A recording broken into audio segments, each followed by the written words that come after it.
Hi, my name is Wendy Suzuki, and I'm a professor of neuroscience and psychology in the Center for Neuroscience at New York University.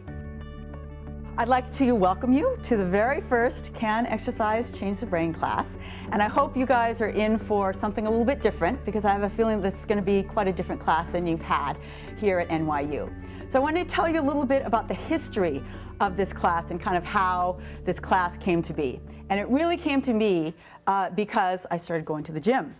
And I became a regular gym goer, and I noticed how much going to the gym really helped my attention, my energy, my concentration at work.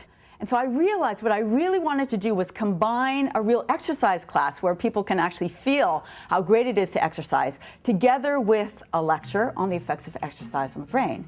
And so with that, the class was kind of born. The idea for the class was born.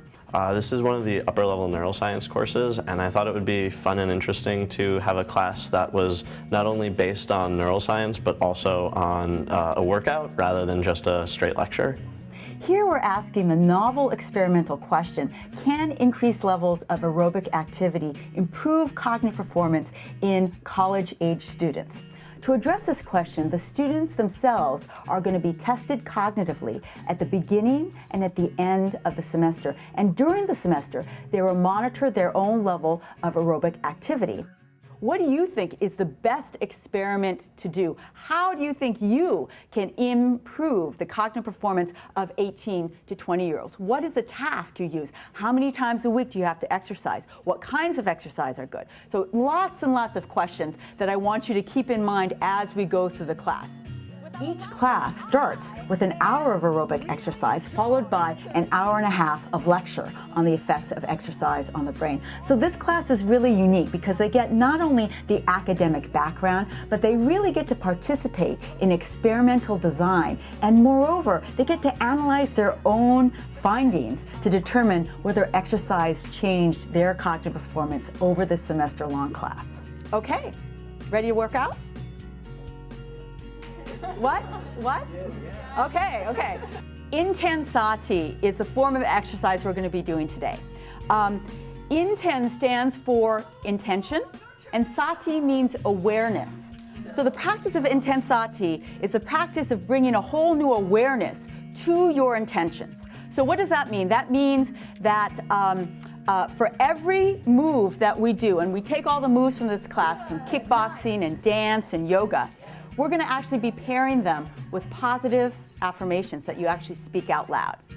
The Intensati class is broken down into an upper body and lower body part. We start out with high impact aerobic activity, and it's mostly upper body. We do a lot of punches, a lot of kicks, a lot of jumping jacks. And at the same time, we're chanting empowering phrases, and that's helpful because it really makes you think about the intention of your actions.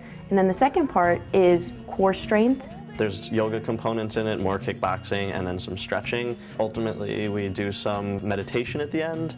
You reflect on your actions and also on what your intentions were and are, and it's very powerful put together. When we first started the class, chanting the affirmations seemed a little absurd, and I was hesitant to do it, but as the class progressed, it became a little more exciting to do it. It made the workout that much more intense as I had to catch my breath in between short bursts of words rather than whenever I wanted to. I didn't even need to take notes. I remember everything. I feel like I am able to pay better attention than I normally am in a lecture setting. There's a huge difference between this and my other 9 a.m. classes where I'm like just clinging to my Starbucks cup. Wendy is probably one of the coolest, most inspiring women I've ever met. She's really, really, really intense. When we're doing the workout, she's actually teaching us how to do the workout itself. So she's really, really into it, motivated, getting everyone to give their all.